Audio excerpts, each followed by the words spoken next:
चलिए, बात राज्यसभा सीट पर होने वाले चुनाव की। उत्तराखंड के एक राज्यसभा सीट पर चुनाव के लिए तारीख की घोषणा हो गई है। 9 नवंबर को चुनाव होगा और निर्वाचन आयोग ने इसकी घोषणा कर दी है। अगले महीने की 25 तारीख को उत्तराखंड में राज्यसभा सांसद की एक सीट खाली हो रही है और प्रदेश में राज्यसभा सांसदों की कुल सीटें 3 हैं, जिसमें से अभी एक भाजपा और 2 कांग्रेस के पास है। कांग्रेस के राज्यसभा सांसद राज बब्बर का 6 साल का कार्यकाल 25 नवंबर को खत्म हो रहा है। संख्या बल को देखें तो भाजपा की जीत निश्चित नजर आ रही है, इसीलिए तमाम बड़े भाजपाई लॉबिंग में लग गए हैं। संख्या बल के हिसाब से देखें तो प्रदेश में भाजपा के 57 विधायक हैं, जबकि कांग्रेस के सिर्फ 11 और 2 निर्दलीय विधायक हैं। संख्या बल के हिसाब से कांग्रेस पहले से ही काफी कमजोर स्थिति में है। यही वजह है कि कांग्रेस इस चुनाव को ज्यादा तवज्जो देने के मूड में नहीं है, क्योंकि उसकी चुनाव जीतने की संभावना वैसे ही नहीं है।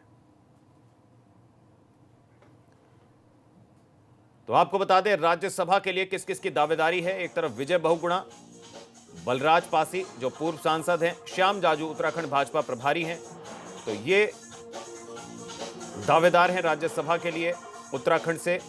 विजय बहुगुणा पूर्व सीएम हैं, बलराज पासी पूर्व सांसद और उत्तराखंड भाजपा प्रभारी श्याम जाजू। वहीं राज बब्बर राज्यसभा सांसद कांग्रेस। तो जिन राज्यसभा सीटों की स्थिति की अगर बात करें तो 25 नवंबर 2020 को इनका कार्यकाल खत्म हो रहा है। प्रदीप टमटा राज्यसभा सांसद कांग्रेस। राज्यसभा के लिए, क्योंकि उसके लिए हमारा पार्लियामेंट्री बोर्ड होता है, उसमें विचार किया जाता है और ये अधिकार पार्लियामेंट्री बोर्ड को है कि वो किसको यहाँ से राज्यसभा का सदस्य बनाना चाहते हैं। पार्लियामेंट्री बोर्ड जो भी तय करेगा वो हमारी राज्यसभा का सदस्य होगा। राज्यसभा का चुनाव जो है वो होने जा रहा है जब राज बब्बर जी का कार्यकाल पूरा हो जाएगा। तो ये अब हम तो 11 की संख्या पर है, आप तो बड़ा अजीबोगरीब प्रश्न पूछ रहे हैं। 11 की संख्या पर क्या राज्यसभा का चुनाव लड़ा जा सकता है? तो ये असंभव बात है। कांग्रेस जो है इस चुनाव को नहीं लड़ेगी। तो क्या गणित है और किसकी संभावनाएं नजर आ रही हैं, कौन मजबूत स्थिति में है, ये तो हमने आपको बताया। लेकिन और ज्यादा जानकारी के लिए, अपडेट के लिए सीधा रुख करेंगे देहरादून से। उत्तराखंड ब्यूरो चीफ अजीत सिंह राठी हमारे साथ लाइव जुड़े हुए हैं। अजीत जी, आपसे जानना चाहेंगे, एक तरफ बीजेपी मजबूत स्थिति में नजर आ रही है, क्या यही वजह है कि कांग्रेस बैकफुट पर है और कांग्रेस इस चुनाव को लेकर ज्यादा तवज्जो नहीं दे रही है? लवी, देखिए, राज्यसभा का गेम पूरी तरह नंबर गेम होता है। आपके विधानसभा के भीतर कितने सदस्य हैं, कितने विधायक हैं, इस पर डिपेंड करता है। और चूंकि यहाँ 3 राज्यसभा की सीटें हैं, तो और राज्यसभा का, जैसे आप जानते हैं कि संविधान में बहुत सारी चीज़ें बहुत स्पष्ट की हुई है कि 1/3 राज्यसभा हर 2 साल बाद रिटायर होती है। तो 1/3 सीट पर होते हैं, तो इसलिए 3 सीटों में से हर एक सीट पर 2 साल बाद यहाँ चुनाव होता है।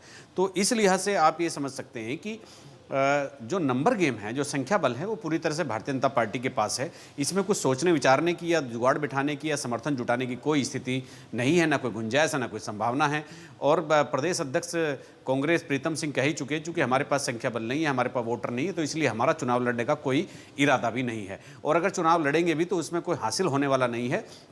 तो आप ये तय मानकर चलिए, अगर प्रीतम सिंह प्रदेश अध्यक्ष कांग्रेस अपनी बात पर कायम रहते हैं, उनकी पार्टी उनके जुबान की, उनके शब्दों की मर्यादा रखती है और उनकी बातों पर चलती है, तो यहाँ चुनाव नहीं होगा। यहाँ निर्विरोध तरीके से भारतीय जनता पार्टी के प्रत्याशी को चुन लिया जाएगा। चूंकि 70 सदस्य विधानसभा में 57 अकेले भारतीय जनता पार्टी के पास हैं, 2 निर्दलीय हैं और 11 विधायक कांग्रेस के हैं। तो इसीलिए यहाँ पर किसी तरह का कोई संशय, कोई शक, कोई शुबा किसी भी प्रकार से आप नहीं लगाया जा सकता। विजय बहुगुणा बिल्कुल बड़े दावेदार हैं, पूर्व मुख्यमंत्री हैं। 2016 में कांग्रेस के 10 विधायकों को तोड़ करके वो भारतीय जनता पार्टी में शामिल हुए थे। तब से वो आज तक अपने अज्ञातवास के खत्म होने का इंतजार कर रहे हैं। दूसरे बलराज पासी है, नारायण दत्त तिवारी जैसे दिग्गज को हराकर नैनीताल से लोकसभा सीट जीतने वाले, भारतीय जनता पार्टी के टिकट पर नैनीताल का लोकसभा का चुनाव जीतने वाले बलराज पासी का अज्ञातवास भी बहुत दिनों से खत्म नहीं हो रहा है। वो भी एक उम्मीद लगाए बैठे हैं। पार्टी के कंसिडरेशन जोन में बलराज पासी का भी नाम है। तीसरा सबसे बड़ा नाम, जैसे अभी आपने बताया, क्योंकि श्याम जाजू पिछले कई वर्षों से भारतीय जनता पार्टी उत्तराखंड के प्रभारी हैं और वो राष्ट्रीय उपाध्यक्ष भी हैं। चूंकि उनका कद भी काफ़ी बड़ा है और वो इस समय किसी सदन के सदस्य भी नहीं है, तो हो सकता है पार्टी उनके नाम पर भी विचार कर ले। और लवी, मैं यहाँ पर एक चीज़ और बता देना चाहता हूँ कि एक नाम ऐसा है कि पार्टी उस पर भी विचार कर सकती है। वो चौंकाने वाला नाम है, वो है सेंसर बोर्ड के जो चेयरमैन हैं प्रसून जोशी। उनका नाम भी सामने आ सकता है, उस पर भी पार्टी विचार कर रही है, चूंकि वो उत्तराखंड के रहने वाले हैं और एक बहुत बड़ी पोस्ट पर बैठे हैं। तो ये तमाम नाम है और पार्टी कुछ भी फैसला ले सकती है। अंक गणित पूरी तरह से भारतीय जनता पार्टी के साथ है, उसमें किसी तरह की कोई जद्दोजहद, कोई कसरत, कोई होमवर्क, कोई एक्सरसाइज कुछ करने की जरूरत नहीं है। और जैसा बिल्कुल सीधे तौर पर लग रहा है कि यहाँ निर्विरोध तरीके से चुनाव हो जाएगा, यहाँ चुनाव की जरूरत ही नहीं पड़ेगी। जी, ये निश्चित तौर पर काफी अहम और दिलचस्प जानकारी आपने हमारे दर्शकों तक पहुंचाई। अजीत जी, बहुत बहुत शुक्रिया आपका इस तमाम जानकारी के लिए, हमारे साथ जुड़ने के लिए। तो 25 नवंबर को कार्यकाल खत्म हो रहा है।